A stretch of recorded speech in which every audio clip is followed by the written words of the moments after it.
Fabiron Touré, député. Nous examinons la loi sur la modification du nom de l'ARMP par l'ARMP, c'était l'Agence de régulation des marchés publics, qui devient aujourd'hui l'Agence de régulation de la commande publique. Et pourquoi ce changement? C'est parce que le champ d'application et de compétences de l'ARMP a été élargi au marché de partenariat public-privé.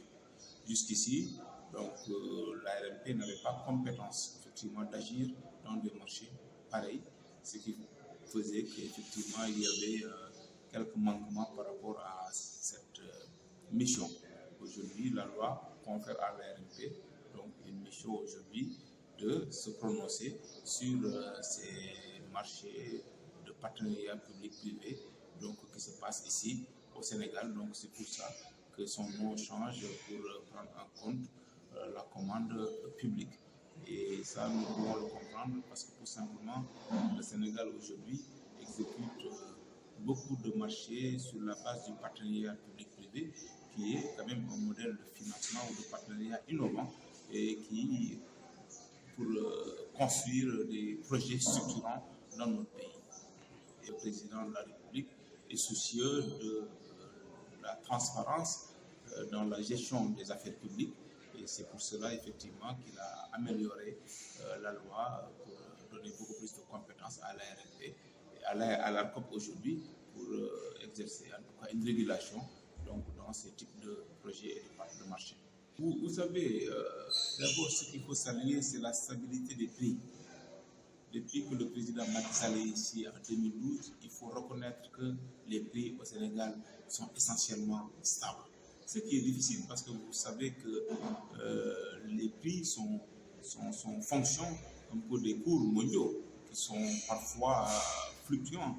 Et pour cela, le Sénégal a quand même, à partir de son économie, de ses stratégies dans la gestion en tout cas de ses finances publiques, donc faire en sorte que le Sénégal soit résilient, qu'à chaque fois qu'il y ait des chocs, en tout cas venant de l'extérieur et suscités par la fluctuation de certains prix, donc ou des cours mondiaux, donc le Sénégal a été toujours résilient pour contenir ces chocs-là et éviter que cela se répercute auprès de ses consommateurs.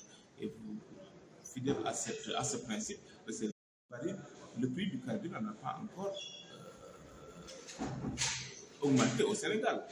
Le baril aujourd'hui a doublé au niveau international par rapport à la guerre. C'est effectivement les conséquences de la guerre de l'Ukraine et aussi beaucoup d'autres dérangements que nous avons connus au niveau international. Mais malgré cela, le prix du carburant est resté donc le même.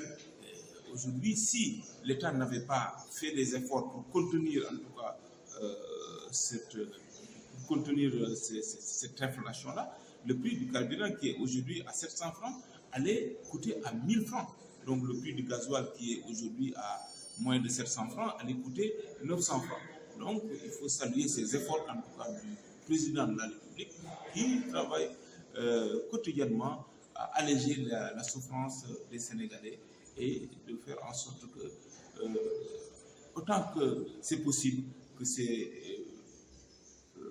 augmentations, cette inflation ne se sentent pas par les Sénégalais. C'est la même chose pour beaucoup d'autres denrées, c'est la même chose aussi pour beaucoup d'autres, comme l'électricité, comme autres.